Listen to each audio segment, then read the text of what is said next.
Ham radio അഥവാ amateur റേഡിയോയുടെ നിങ്ങൾക്കറിയാവുന്ന കാര്യങ്ങളും ഇതുവരെ കേട്ടിരിക്കാൻ ഇടയില്ലാത്ത ചില കാര്യങ്ങളും അടക്കം ചില വസ്തുതകൾ പറയാം. നിങ്ങൾ ചോദിക്കാനിടയുള്ള ഏറ്റവും പ്രധാനപ്പെട്ട ഒരു ചോദ്യമാണ്, എന്തിനാണ് ഈ ആധുനിക യുഗത്തിൽ ഗവൺമെൻറ്റുകൾ വയർലെസ് ഉപകരണങ്ങൾ പ്രവർത്തിപ്പിക്കാൻ ലൈസൻസ് നൽകി ഒരു വിഭാഗം ആൾക്കാരെ ഇപ്പോഴും നിലനിർത്തുന്നതെന്ന്. ലോകമെമ്പാടുമുള്ള ഗവൺമെൻറ്റുകൾ ഹാം റേഡിയോ പ്രോത്സാഹിപ്പിക്കുന്നതിനും ആളുകൾക്ക് ഇതിനുള്ള ലൈസൻസ് നൽകുന്നതിനും പ്രധാനമായി ചില കാരണങ്ങളുണ്ട്. വിനോദം എന്നതിലുപരി ഇതൊരു വലിയ സാമൂഹിക സേവനമായിട്ടാണ് രാജ്യങ്ങൾ കണക്കാക്കുന്നത്. അതിലൊന്ന് ദുരന്ത നിവാരണ പ്രവർത്തനങ്ങൾ തന്നെയാണ്. പ്രളയം, ഭൂകമ്പം, കൊടുങ്കാറ്റ് തുടങ്ങിയ പ്രകൃതിക്ഷോഭങ്ങൾ ഉണ്ടാകുമ്പോൾ മൊബൈൽ ടവറുകളും ഇന്റർനെറ്റും വൈദ്യുതിയും പരാജയപ്പെടാൻ സാധ്യതയുണ്ട്. എന്നാൽ ഹാം റേഡിയോകൾക്ക് ബാറ്ററിയോ സോളാർ പവർ ഉപയോഗിച്ചോ സ്വതന്ത്രമായി പ്രവർത്തിക്കാൻ കഴിയും എന്നതുകൊണ്ട് ഇത്തരം സാഹചര്യങ്ങളിൽ രക്ഷാപ്രവർത്തനങ്ങൾ ഏകോപിപ്പിക്കുന്നതിനും വിവരങ്ങൾ കൈമാറുന്നതിനും ഹാം റേഡിയോ ഓപ്പറേറ്റർമാർ നൽകുന്ന സേവനം സർക്കാരിന് വിലമതിക്കാനാവാത്തത് തന്നെയാണ്. മറ്റൊന്ന് ശാസ്ത്ര സാങ്കേതിക അവബോധമാണ്, technical skill and education. Ham radio കൈകാര്യം ചെയ്യുന്നതിലൂടെ റേഡിയോ തരംഗങ്ങൾ, ഇലക്ട്രോണിക്സ്, സർക്യൂട്ട് നിർമ്മാണം, ആന്റിന ഡിസൈൻ മുതലായ കാര്യങ്ങളെക്കുറിച്ച് ആളുകൾക്ക് പ്രായോഗികമായ അറിവ് ലഭിക്കുന്നു. ഇത് രാജ്യത്തെ യുവാക്കളിൽ ശാസ്ത്രീയമായ താല്പര്യങ്ങൾ വളർത്താനും സാങ്കേതിക വിദഗ്ധരുടെ ഒരു നിരയെ സൃഷ്ടിക്കാനും സഹായിക്കും. ഇത് യുദ്ധം പോലെയുള്ള അടിയന്തര സാഹചര്യങ്ങളിൽ വാർത്താവിനിമയ സംവിധാനങ്ങൾ തകരാറിലാവുമ്പോൾ രാജ്യത്തുടനീളമുള്ള ഹാം റേഡിയോ ശൃംഖല ഒരു ബാക്കപ്പ് സംവിധാനമായി ഉപയോഗിക്കാൻ ഗവൺമെന്റുകൾക്ക് സാധിക്കും. ഓപ്പണായ ഒരു ഇടവും ചെറിയൊരു ആന്റിനയും ട്രാൻസ്സീവറും ഉണ്ടെങ്കിൽ ലോകത്തിന്റെ അങ്ങേയറ്റത്തേക്ക് വരെ സന്ദേശം എത്തിക്കാൻ ഇതിന് കഴിയുമെന്നതാണ് അതിന്റെ പ്രത്യേകത. ആഗോള സൗഹൃദമാണ് മറ്റൊന്ന്. അതിർത്തികൾക്കപ്പുറം ലോകത്തിന്റെ വിവിധ ഭാഗങ്ങളിലുള്ള ആളുകളുമായി സംസാരിക്കാൻ ഹാം റേഡിയോ വഴി സാധിക്കും. ഇത് വ്യത്യസ്ത സംസ്കാരങ്ങളെ മനസ്സിലാക്കാനും രാജ്യങ്ങൾ തമ്മിലുള്ള സമാധാനപരമായ ബന്ധം നിലനിർത്താനും പീസ് ടൈം ഡിപ്ലോമസി വളർത്താനും സഹായിക്കും. മറ്റൊന്ന് ബഹിരാകാശ ഗവേഷണമാണ്, അഥവാ സ്പേസ് റിസർച്ച്. അന്താരാഷ്ട്ര ബഹിരാകാശ നിലയത്തിലെ ശാസ്ത്രജ്ഞരുമായി പോലും ഹാം റേഡിയോ വഴി സംസാരിക്കാൻ സാധിക്കാറുണ്ട്. കുട്ടികളിൽ ബഹിരാകാശ ഗവേഷണത്തോടുള്ള താല്പര്യം വർദ്ധിപ്പിക്കാൻ ഗവൺമെന്റുകൾ ഇത് ഉപയോഗപ്പെടുത്തുന്നുണ്ട്. ചുരുക്കത്തിൽ ഒരു ഹോബി എന്നതിലുപരി പ്രതിസന്ധി ഘട്ടങ്ങളിൽ രാജ്യത്തിന് താങ്ങായി നിൽക്കാൻ കഴിയുന്ന ഒരു സന്നദ്ധ സേനയെ അഥവാ വളണ്ടിയർ റിസർവിനെ വാർത്തെടുക്കുക എന്നതാണ് ലൈസൻസുകൾ നൽകുന്നതിലൂടെ യഥാർത്ഥത്തിൽ ഗവൺമെന്റുകൾ ലക്ഷ്യമിടുന്നത്. ഹാം റേഡിയോ എന്ന സംവിധാനം കേവലം ഒരു വിനോദമല്ലെന്നും ലോകം പ്രതിസന്ധികളിൽ അകപ്പെട്ടപ്പോൾ അവ എങ്ങനെയാണ് തുണയായതെന്നും വ്യക്തമാക്കുന്ന ചില പ്രധാന സംഭവങ്ങൾ പറയാം. മറ്റെല്ലാ വിനിമയ മാർഗങ്ങളും പരാജയപ്പെടുമ്പോൾ ഹാം റേഡിയോ പ്രവർത്തിക്കുന്നു. When all else fails ham radio works എന്ന വാചകം അന്വർത്ഥമാക്കുന്നവയാണ് ഈ സംഭവങ്ങൾ. 2004 സുനാമി ദുരന്തം. ഇന്ത്യൻ മഹാസമുദ്രത്തിലുണ്ടായ സുനാമി സമയത്ത് ആൻഡമാൻ നിക്കോബാർ ദ്വീപുകളിലെ എല്ലാ വാർത്താവിനിമയ സംവിധാനങ്ങളും തകർന്നിരുന്നു. അന്ന് പുറം ലോകവുമായി ബന്ധപ്പെടാൻ ആകെ ഉണ്ടായിരുന്നത് അവിടെ ക്യാമ്പ് ചെയ്തിരുന്ന ഒരു കൂട്ടം ഹാം റേഡിയോ ഓപ്പറേറ്റർമാരായിരുന്നു. ഇവർ വഴിയാണ് ആൻഡമാനിലെ വിവരങ്ങൾ ഗവൺമെന്റും രക്ഷാപ്രവർത്തകരും അറിഞ്ഞത്. 2018 കേരളത്തിലുണ്ടായ മഹാപ്രളയത്തിൽ പലയിടങ്ങളിലും മൊബൈൽ ടവറുകൾ പ്രവർത്തനരഹിതമായി. ആ സമയത്ത് രക്ഷാപ്രവർത്തകർക്കും ജില്ലാ ഭരണകൂടത്തിനും ഇടയിൽ ഒരു പാലമായി പ്രവർത്തിച്ചത് ഹാം റേഡിയോ ഓപ്പറേറ്റർമാരാണ്. വെള്ളപ്പൊക്കത്തിൽ ഒറ്റപ്പെട്ടു പോയവരുടെ വിവരങ്ങൾ കൈമാറാനും മരുന്ന്, ഭക്ഷണം എത്തിക്കാനും ഇവർ വലിയ പങ്കാണ് വഹിച്ചത്. അമേരിക്കയിലെ സെപ്റ്റംബർ 11 വേൾഡ് ട്രേഡ് സെന്റർ ആക്രമണം നിങ്ങൾക്ക് ഓർമ്മയില്ലേ? ആ സമയത്ത് ന്യൂയോർക്ക് നഗരത്തിലെ ടെലിഫോൺ ശൃംഖലകളും മൊബൈൽ ടവറുകളും എല്ലാം ജാമായി. ആ അടിയന്തര സാഹചര്യത്തിൽ പോലീസിനും ഫയർഫോഴ്സിനും സന്ദേശങ്ങൾ കൈമാറാൻ ഹാം റേഡിയോ വളണ്ടിയർമാർ രാപ്പകൽ സഹായിച്ചിട്ടുണ്ട്. 2001 ഗുജറാത്ത് ഭൂകമ്പം ഉണ്ടായത് നിങ്ങൾക്ക് ഓർമ്മയുണ്ടാകും. കച്ച് മേഖലയിലുണ്ടായ ശക്തമായ ഭൂകമ്പത്തിൽ എല്ലാ ലാൻഡ് ലൈൻ മൊബൈൽ ബന്ധങ്ങളും തകർന്നു പോയിരുന്നു. അന്ന് ദുരന്തബാധിത പ്രദേശങ്ങളിൽ നിന്ന് വിവരങ്ങൾ പുറത്തെത്തിക്കാൻ ഹാം റേഡിയോ മാത്രമാണ് ഉണ്ടായിരുന്നത്. ഏകദേശം ആഴ്ചകളോളം അവർ അവിടെ സേവനം നടത്തിയിട്ടുണ്ട്. ഹാം റേഡിയോയുടെ മറ്റ് സാധ്യതകൾ വിശദീകരിച്ചാൽ ബഹിരാകാശ നിലയവുമായുള്ള ഒരു ബന്ധം പ്രധാനപ്പെട്ട ഒന്നാണ്. അന്താരാഷ്ട്ര ബഹിരാകാശ നിലയത്തിലെ അഥവാ ഇന്റർനാഷണൽ സ്പേസ് സ്റ്റേഷനിലെ ഗ്ലാസ് ജനലുകൾക്ക് പിന്നിലിരുന്ന് ഭൂമിയിലുള്ള സാധാരണക്കാരോട് സംസാരിക്കാൻ പലപ്പോഴും ഹാം റേഡിയോ ആണ് അവർ ഉപയോഗിക്കുന്നത്. ബഹിരാകാശ യാത്രികർക്ക് ഭൂമിയിലുള്ളവരുമായി വൈകാരികമായൊരു ബന്ധം നിലനിർത്താനും കുട്ടികളിൽ ശാസ്ത്രീയ അഭിരുചി വളർത്താനും ഇത് വളരെയേറെ സഹായിക്കുന്നുണ്ട്.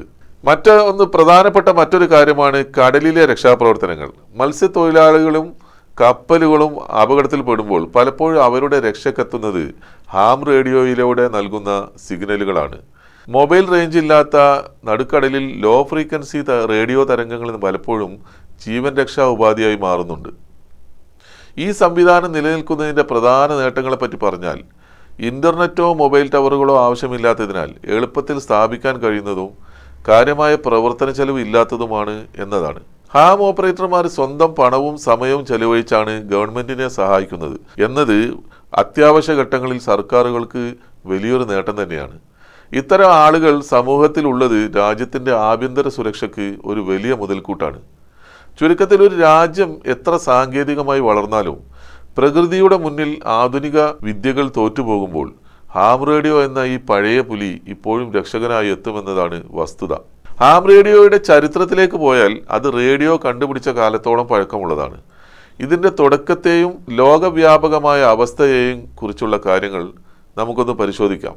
ഹാം റേഡിയോ അഥവാ അമേച്ചർ റേഡിയോ ഒരു പ്രത്യേക വർഷം പെട്ടെന്ന് തുടങ്ങിയ ഒന്നല്ല, മറിച്ച് 19-ാം നൂറ്റാണ്ടിലെ അവസാനത്തിൽ റേഡിയോ തരംഗങ്ങൾ കണ്ടുപിടിക്കപ്പെട്ടതിലൂടെ തന്നെ വികസിച്ചു വന്ന ഒന്നാണ്. 1890 കാലഘട്ടത്തിൽ മാർക്കോണി റേഡിയോ സന്ദേശങ്ങൾ അയച്ചു തുടങ്ങിയ കാലം മുതൽ തന്നെ താല്പര്യമുള്ള ചില സാധാരണക്കാരും സ്വന്തമായി റേഡിയോ ഉപകരണങ്ങൾ നിർമ്മിക്കാൻ തുടങ്ങിയിരുന്നു. അമേരിക്കയിൽ റേഡിയോ ആക്ട് ഓഫ് 1912 നിലവിൽ വന്നതോടെയാണ് അമേച്ചർ റേഡിയോ ഓപ്പറേറ്റർമാർക്ക് പ്രത്യേക ഫ്രീക്വൻസികൾ അനുവദിച്ചു തുടങ്ങിയത്. ഇതാണ് ഹാം റേഡിയോ ലൈസൻസിങ്ങിന്റെ തുടക്കമായി കണക്കാക്കുന്നത്. ഇന്ത്യയിലെ ആദ്യത്തെ അമേച്ചർ റേഡിയോ ലൈസൻസ് ലഭിച്ചത് 1921 അമരേന്ദ്ര ചന്ദ്ര ഗോയൽ എന്ന വ്യക്തിക്കായിരുന്നു എന്നാണ് രേഖകൾ പറയുന്നത്. ഇന്ന് ലോകത്തിലെ ഭൂരിഭാഗം രാജ്യങ്ങളിലും ഹാം റേഡിയോ അനുവദിക്കുന്നുണ്ട്. എന്നാൽ ചില രാജ്യങ്ങളിൽ രാഷ്ട്രീയമായ കാരണങ്ങളാലോ കർശനമായ സുരക്ഷാ നിയമങ്ങളാലോ ഇത് നിരോധിച്ചിട്ടുണ്ട്. അതിലൊന്ന് ഉത്തര കൊറിയയാണ്. ഇവിടെ സാധാരണ പൗരന്മാർക്ക് ഹാം റേഡിയോ ലൈസൻസ് നൽകുന്നില്ല. വിവരങ്ങൾ പുറത്തു പോകുന്നത് തടയാനുള്ള ഗവൺമെൻറ്റിൻ്റെ കർശന നിയന്ത്രണമാണ് ഇതിന് കാരണം. രണ്ടാമത്തേത് യമനാണ്. ആഭ്യന്തര യുദ്ധവും രാഷ്ട്രീയ അസ്ഥിരതയും കാരണം നിലവിൽ ഇവിടെ ഹാം റേഡിയോ പ്രവർത്തനങ്ങൾ അനുവദിക്കുന്നില്ല. മൂന്നാമത്തേത് എറിത്രിയ. ഈ ആഫ്രിക്കൻ രാജ്യത്ത് അമേച്ചർ റേഡിയോ ലൈസൻസിങ് സംവിധാനം തന്നെ നിലവിലില്ല. ചൈന, വിയറ്റ്നാം തുടങ്ങിയ രാജ്യങ്ങൾ ഒരു കാലത്ത് ഹാം റേഡിയോ നിരോധിച്ചിരുന്നുവെങ്കിലും ഇപ്പോൾ കർശനമായ ചില നിയന്ത്രണങ്ങളോടെ ലൈസൻസ് നൽകി വരുന്നുണ്ട്. അതുപോലെ മ്യാൻമറിൽ ഇടക്കാലത്ത് സൈനിക ഭരണകൂടം ഇത് നിയന്ത്രിച്ചിരുന്നെങ്കിലും ഇപ്പോൾ ചില മാറ്റങ്ങൾ വന്നിട്ടുണ്ട്.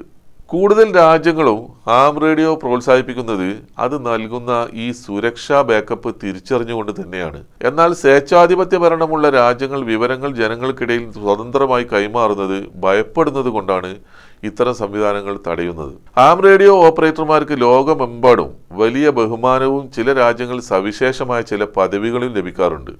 സാധാരണക്കാർക്ക് ലഭിക്കാത്ത ചില സാങ്കേതികവും സാമൂഹികവുമായ മുൻഗണനകൾ അവർക്ക് ഇവിടെ കിട്ടുന്നുണ്ട്. അവയിൽ പ്രധാനപ്പെട്ട ചില കാര്യങ്ങൾ നോക്കാം. അമേരിക്ക, കാനഡ തുടങ്ങിയ രാജ്യങ്ങളിൽ ഹാം റേഡിയോ ഓപ്പറേറ്റർമാർക്ക് അവരുടെ വാഹനങ്ങളിൽ സാധാരണ നമ്പറിന് പകരം അവരുടെ റേഡിയോ കോൾ സൈൻ പതിച്ച നമ്പർ പ്ലേറ്റുകൾ വെക്കാൻ അനുവാദമുണ്ട്. ദുരന്ത സമയങ്ങളിൽ ഈ വാഹനങ്ങൾ പ്രത്യേകം തിരിച്ചറിയാനും സുരക്ഷാ ഉദ്യോഗസ്ഥർക്ക് വളരെ വേഗത്തിൽ ഇവരെ കടത്തിവിടാനും വേണ്ടിയാണ് ഇത് ഉപയോഗിക്കുന്നത്. അമേരിക്കയിലെ നാഷണൽ വെതർ സർവീസ് ഹാം ഓപ്പറേറ്റർമാർക്ക് സർട്ടിഫൈഡ് സ്റ്റോം സ്പോട്ടേഴ്സ് എന്ന പദവി നൽകാറുണ്ട്. കൊടുങ്കാറ്റോ ടൊർണാഡോ പോലുള്ള പ്രശ്നങ്ങൾ ഉണ്ടാകുമ്പോൾ തത്സമയ വിവരങ്ങൾ നൽകാൻ ഇവർക്ക് പ്രത്യേക പരിശീലനം ലഭിക്കുന്നുണ്ട്. ഇവർ നൽകുന്ന വിവരങ്ങൾ ഗവൺമെന്റ് ഔദ്യോഗികമായി അംഗീകരിക്കുകയും ചെയ്യുന്നുണ്ട്.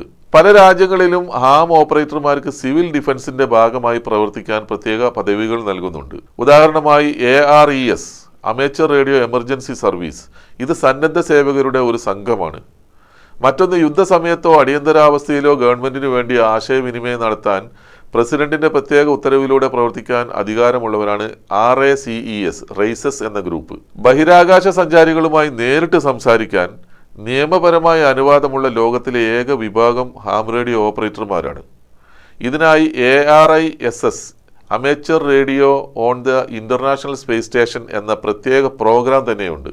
ബഹിരാകാശ സഞ്ചാരികൾ മിക്കവാറും ഹാം ലൈസൻസ് ഉള്ളവരുമായിരിക്കും. ഇന്ത്യയിൽ ഹാം റേഡിയോ ഓപ്പറേറ്റർമാർക്ക് വലിയ പദവികളൊന്നും നിയമപരമായി നൽകുന്നില്ലെങ്കിലും ചില പ്രത്യേക സാഹചര്യങ്ങളിൽ ചില ഇളവുകൾ ലഭിക്കാറുണ്ട്.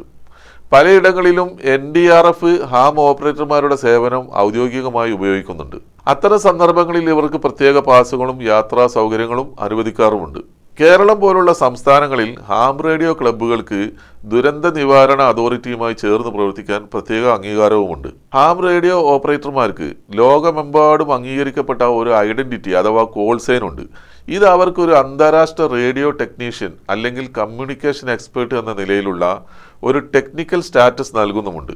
ചുരുക്കത്തിൽ ഹാം റേഡിയോ ഗ്രൂപ്പിന് ഒരു ഹോബി എന്നതിലുപരി ഒരു വോളണ്ടിയർ കമ്മ്യൂണിക്കേഷൻ ഫോഴ്സ് എന്ന പദവിയാണ് ലോകം നൽകുന്നത് എന്നർത്ഥം. ഇന്ത്യയിൽ ഒരു ഹാം ലൈസൻസ് നേടിയാൽ അത് നിങ്ങളുടെ റെസ്യൂമെയിൽ ഒരു പ്രത്യേക നേട്ടമായി ചേർക്കാൻ കഴിയുമെന്നത് വിദ്യാർത്ഥികൾക്ക് ഗുണകരമായൊരു കാര്യമാണ്. ഇന്ത്യയിൽ ഹാം റേഡിയോ ലൈസൻസ് ഉണ്ടെന്നത് നേരിട്ടൊരു ജോലി ഉറപ്പ് നൽകുന്ന ഒന്നല്ലെങ്കിലും ചില പ്രത്യേക തൊഴിൽ മേഖലകളിൽ ഇത് നിങ്ങൾക്ക് വലിയൊരു ആഡഡ് അഡ്വാൻറ്റേജ് നൽകുമെന്നത് ഒരു വസ്തുതയാണ്. ടെക്നിക്കൽ മേഖലകളിൽ താല്പര്യമുള്ളവർക്ക് ഇതൊരു മികച്ച ക്രെഡൻഷ്യലുമാണ്. അവ എന്തൊക്കെയാണെന്ന് പറയാം. ഡിഫൻസ്, ടെലികോം മേഖലകൾ, സൈന്യം, BSF, കോസ്റ്റ് ഗാർഡ് തുടങ്ങിയ വിഭാഗങ്ങളിലെ കമ്മ്യൂണിക്കേഷൻ വിങ്ങുകളിലേക്കോ വയർലെസ് ഓപ്പറേറ്റർ തസ്തികകളിലേക്കോ അപേക്ഷിക്കുമ്പോൾ ഹാം റേഡിയോ ലൈസൻസ് ഒരു യോഗ്യതയായി കണക്കാക്കപ്പെടും. റേഡിയോ തരംഗങ്ങളെക്കുറിച്ചും കമ്മ്യൂണിക്കേഷൻ പ്രോട്ടോകോളുകളെക്കുറിച്ചും നിങ്ങൾക്ക് പ്രായോഗിക അറിവുണ്ടെന്നതിൻ്റെ ഒരു തെളിവാണ് ഈ അമേച്ചർ റേഡിയോ ലൈസൻസ്.